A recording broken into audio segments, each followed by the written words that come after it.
Pozdravljeni. Ta teden zopet poteka plenarno zasedanje v Strasbourgu. Tokratna glavna razprava je namenjena podnebnim spremembam. Obravnavali bomo namreč poročilo, ki smo ga v začasnem odboru za podnebne spremembe pripravljali kar slabi 2 leti. Imeli smo številne razprave, pogovarjali smo se tako strokovnjaki, raziskovalci, znanstveniki, kot tudi s kolegi poslanci iz tretjih držav.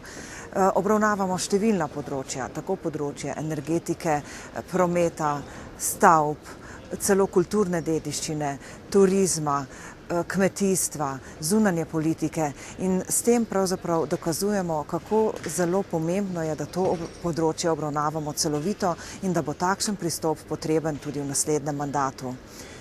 Ta teden tudi razpravljamo in glasujemo o strateškem energetskem pregledu. To je poročilo, ki obravnava razvoj energetike tako v srednjeročnem kot tudi v dolgoročnem obdobju.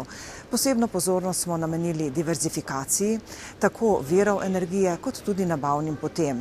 Veliko govorimo o odnosih s tretjimi državami, preko katerih uvažamo plin, iz katerih uvažamo plin.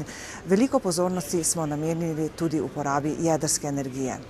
Ta teden bomo govorili tudi o direktivi o sankcijah zoper delodajalce državljanov tretjih držav. Govorili bomo o boju proti spolnemu izkoriščanju otrok in otroški pornografiji. Pri nas bo gostoval palestinski predsednik Mahmud Abbas. V četrtek pa se bomo opredelili še do 2 pomembnih tem, in sicer do tega, kako povečati predkomercialna naročila v Evropi in o tem, kako še nadalje negovati naše odnose s Kitajsko.